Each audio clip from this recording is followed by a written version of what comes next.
আরও কিছু খবর নিয়ে একটি ডেস্ক রিপোর্ট।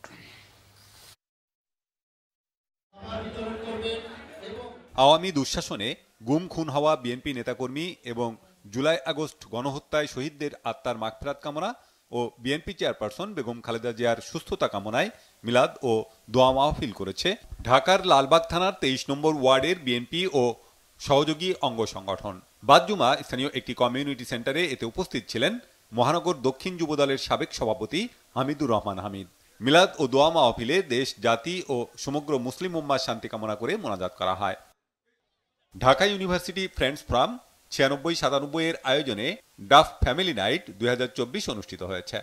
বিশ্ববিদ্যালয়ের ছাত্র শিক্ষক কেন্দ্রের অডিটোরিয়ামে অনুষ্ঠানে প্রায় ৫০০ অ্যালামনাই এবং তাদের পরিবারের ১,০০০-এর কাছাকাছি সদস্য অংশ নেন।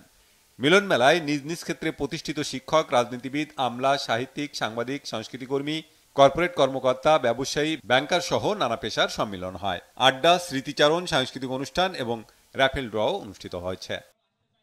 রাজশাহী বিশ্ববিদ্যালয়ের পাঠক ফোরামের আয়োজনে নবীনবরণ ও মেধা যাচাই প্রতিযোগিতা অনুষ্ঠিত হয়েছে। একই সাথে তারুণ্যের ভাবনায় আগামীর বাংলাদেশ বিষয়ে সেমিনার হয়। এছাড়াও ক্যারিয়ার গঠনমূলক আলোচনায় অংশ নেন বিশ্ববিদ্যালয়ের শিক্ষক শিক্ষার্থীরা। বিশ্ববিদ্যালয়ের শহীদ সুকরঞ্জন সমাদ্দার মিলনায়তনে সেমিনারে অংশ নেন বিশ্ববিদ্যালয়ের উপাচার্য অধ্যাপক ডক্টর সালেহ হাসান নকিব। এছাড়াও বিশ্ববিদ্যালয়ের পাঠক ফোরামের প্রতিষ্ঠাতা, সাবেক ও বর্তমান উপদেষ্টারা এতে উপস্থিত ছিলেন। অনুষ্ঠান শেষে পুরস্কার বিতরণ করা হয়।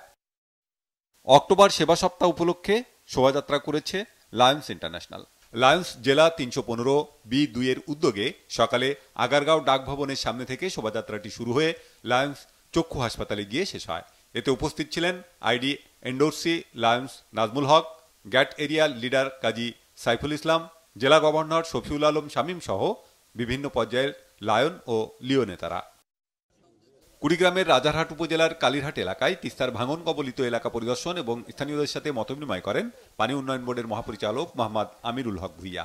এ সময় তিনি বলেন, তিস্তা মহাপরিকল্পনা বাস্তবায়নের আগে অনুন্নয়নের বাজেট থাকে। পর্যাপ্ত বাজেট দিয়ে বন্যার পানি নেমে যাওয়ার পর ভাঙন কবলিত এলাকায় কাজ করা হবে।